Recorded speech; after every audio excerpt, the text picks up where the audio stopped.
Hello বন্ধুরা, সবাই কেমন আছে? আশা করি ভালো আছো। তো সবার পুজো হয়ে গেছে, আমার কিন্তু পুজো হয়ে গেছে, তো ওটা আমি দেখাতে পারলাম না, তার জন্য সরি। তখন আমি কী করছি তোমাদের সাথে পুরোটাই দেখাবো, কারণ আজকে আমাদের বাড়িতে অনেক রকম রান্না হয়। তো পুজোর পুজোতে তাড়াতাড়ি পুজোটা করে নিয়েছি, আর এদিকে রান্না করতে হবে সব।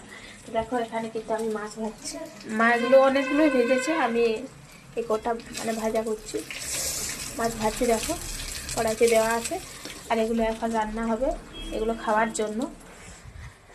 আর এই যে দেখতে পাচ্ছ বেগুন, সিম, এটাতে আছে ফুলকপি, এটাতে আছে বাঁধাকপি, এটাতে সজনে ফুল, আলু ভাজা হবে, কাঁচকলা, আর এখানে আলু দেখো কাটছে, আলু পোস্ত হবে।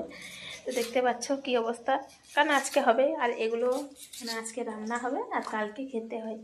পান্তা ভাত বলে না, পান্তা ভাত। আর তো চলো আজকের ভিডিও এখানে শেষ করছি বন্ধুরা। তো সবাই আমাদের বাড়ি খেতে চলে আসবে, আর আজকের ভিডিও এখানে শেষ করছি। আজকে সরস্বতী পুজো, সরস্বতী পুজো উপলক্ষে সবাইকে পুজো ভালো কাটাও, সবাই ভালো থেকো, সুস্থ থেকো। আর আজকের ভিডিও এখানে শেষ করছি, টাটা।